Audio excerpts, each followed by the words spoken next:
So 2019 will mark our 50th year. Okay, so I kind of want to talk about how we got here. Machine Specialist started in 1969 by an immigrant from Argentina. His name was Carlos Black. He came to High Point and he lived at the local YMCA. He had about $8, some money in his pocket, not much money. He started working in local machine shops from 65 to 69. In 69, he built him a small building behind the house, and Machine Specialist was born. Bought a couple machine tools and went to work. He hired two guys, one still living today and worked for me until he retired a couple years ago, Wendell Cox, and Haywood Henry. Haywood Henry died a couple years ago, but those were his two employees he got started.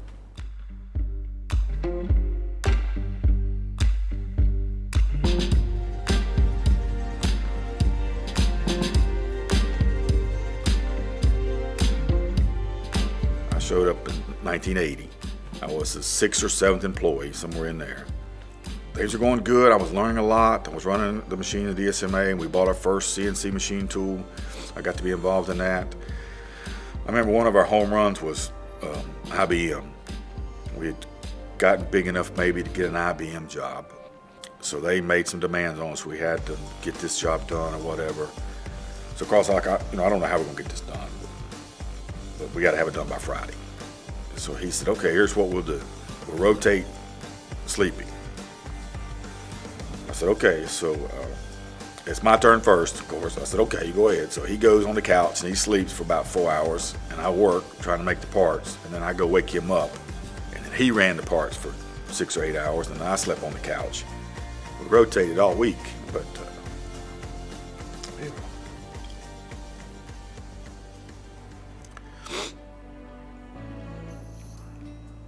we got the job done. It finished. It finished on Friday. The couch is sitting here in my office today. My name's Scott Hilton. I've been here 34 years. My employee number is number 13. Way funny story about Carlos is he was driving over and all. It would not start.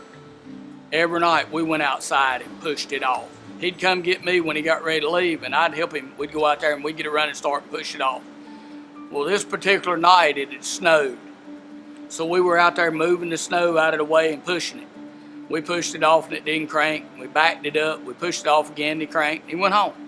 Next night he come in and I said, hey boss, I said, we're working awful hard here. We're doing pretty good. I said, why don't you buy you another car? He looked at me just as honest as he could and he said, boy, I can't buy a new car. I'm gonna buy you a new machine to run. And I said, golly, and I thought, what in the world, I started working at MSI in 1985. I attribute the growth at MSI to hardworking, ambitious people. The drive to do something, to do it better, starting with Carlos's example and then through Rob's examples. We're a get-it-done culture. That's the best way I know how to describe it. When I first came to MSI 33 years ago, what I noticed on my first day in the shop was the technology was just far beyond anything I'd seen. One of my first recollections was a robot arm reaching around and taking a tool out of a tool carousel and putting it in the tool spindle. And I thought, man, this is top-notch technology, cutting edge. I've got to work here. I had been working part-time at night for, a month or so, and I was in the saw room running a saw. I was warned that Carlos may pop in at any time to just visit to see what was going on. So he came in and he recognized I was a new guy, and he came over and spoke to me and he says, so you know what's going on, what you're doing here? And I said, yes sir, and I explained to him what I was doing. And he said, so how do you like it? And I said, I like it. I think there's a good future in the machine shop. And he just stopped and he shook his head. And I'm like, okay, what did I say wrong? And he's like, you can't do it for the future. You've got to do it because you love it. And that's stuck with me from that night forward. For me to move from a machinist to a leader was a journey. So now we're getting close to 1990. He and I worked together arm in arm the whole period of time. I remember we were about $4 million in sales. and we had like 30 employees. And it's our year end. We're sitting down, we're proud, we're all just so happy, had a great year. He says, guys, you know what, this is perfect. The business is the right size, I got the right number of employees, I don't need to grow it anymore. Everything's just awesome, let's just keep it where we are. Let's just do this. So I said, okay, yeah, great. So we leave our meeting and I go home and I'm thinking at night, what is he talking about? It's not big enough for me. He's getting 90% and I'm getting 10%. And I love the man, but it's not working for me. So we've been trained by him to be honest and say what's on your mind and do what you think's right and do what's right for the business. Always do it right for the company. The company's first. So the next morning I just went into him and said, Carlos, I quit. It's not big enough for me. I'll take 6 months or whatever you need for me to stay here with you and we work it out, but I can't, it's not big enough, so I don't want to mislead you. So he threw some things and cussed a little bit, and he said, okay, you guys run the business and I'm gonna go sell my sailboat at Riceville Beach, and he walked out and never worked again. He made more money once he did that than he ever did, and we as a team then grew it from there to where it is today. So he loved the business. Even when he wasn't involved in it 100%, he would back us financially, he would support us. And even when he got out, he was not financially tied to it. He wanted to support the business. Anything we needed, we could call on him. He would be there to help us. So he really never left the business. In fact, he has an office downstairs still today. He built the culture of this company today, he still is. He still guides us to where we need to be going, what we should be doing. The place is spotless. He demanded it to be spotless. When I started, I was employee 36, and there was probably 25, 30 people here. Every Friday we stopped at lunchtime, and everybody in the shop, whether you're in the office or on the back door, you came in and you cleaned the machines. We did that every Friday, stop production and clean floors and machines, and to keep the shop, clean and keep that tradition going. Carlos left some very big shoes to fill. He was always big on the newest technology. Can we do it better? Can we do it faster? Can we do it smarter? And that same line of thinking has transferred to the employees that have come after him. The one thing about MSI is it's very futuristic in thinking. I think that comes from our leader. He has that strength about what's the next phase and willing to take some risks. And I love how the employee base will rally around it and just say we're with you and let's go for it. And everyone pulls together as a team, and we just have a whatever it takes attitude. We have that with our company, we have that for our customers. Whatever it takes, we're going to figure out how to make this part, even if we've never done it before. And talking about the evolution of the company, we wanted to buy a new WFL for the large landing gear parts we're making. And when I wrote a purchase order for the machine tool, I didn't have a building big enough for it to go into. So that's how we ended up in this facility, because I bought a machine tool that wouldn't fit in my other facility. So we had to buy a new one. And we ended up here.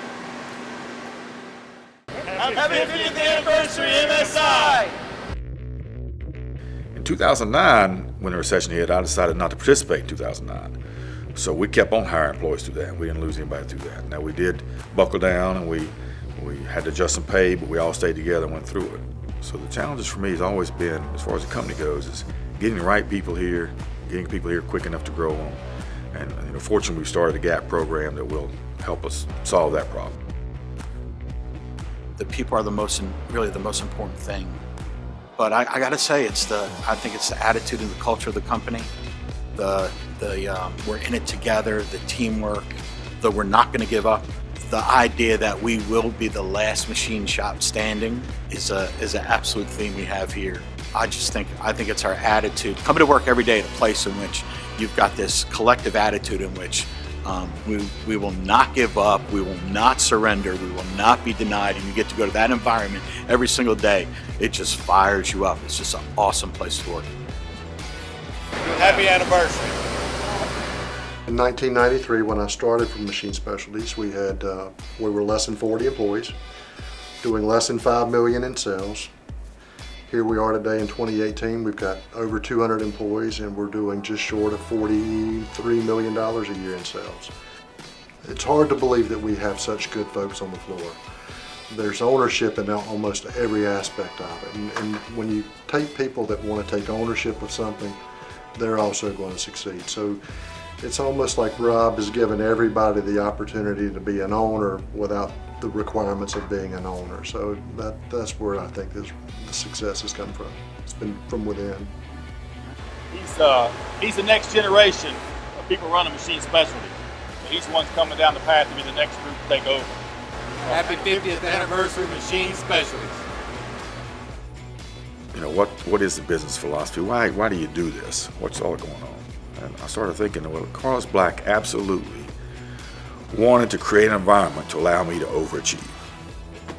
And that's what I want to do. I want to create an environment here to allow these employees to overachieve. And I think, I think that's a good purpose. Happy 50th anniversary, MSI. But in the business, what I'm most proud about Machine Specialties is, our reputation. In the business world, our reputation is above all. If I tell them they're going to get it here on that day and they have to have it on that day, that's when they get it on that day, no matter what we do. If I tell them I'll sell it to them for that price, that's what they get it for. I'm not the cheapest guy in the room, but when they call me and say they have a line down or they have a military tank that's got a problem, then they know that they can come to us and we will get that thing there to them when they need it, when they gotta have it, and they count on us to do that. We all pull together right here, do what we gotta do, and get it done, get it fixed. I'm proud of our name and how we do business. It means a lot to me. We've become 50 years old. You guys do a hell of a job. We could not get here without each other. Thanks so much for celebrating this 50 years with us. You don't know how much you mean to me. It's unbelievable. The ride we've taken is kind of unbelievable to get where we are. Thank you so much for all you do. I appreciate every one of you and all you do for us. Happy 50 years to Machine Specialties. Congratulations on 50 years, and I hope and pray that you and this company make it another 50 years. Rob Simmons, I want to thank you for your leadership, for your vision to see to move forward and not stay stagnant. The growth with all of us. I'd like to thank you for the opportunity I've had to work here. Happy anniversary, MSI. So, Rob, there's nothing I can say here that I haven't said to you already, but you make a difference in everybody's life. You made a difference in my life. You made a difference in my kids' lives. You're the best person I've ever had to work for. You care about people. You're an awesome leader. You're a great owner. You're a great friend. It is easily the best place I've ever worked, and without a doubt, the best person I've ever worked for. Thank you just doesn't say it. So you know how I end all these meetings, right? We have these meetings and I end them all with the same statement every time. So here it goes again, let's go to work.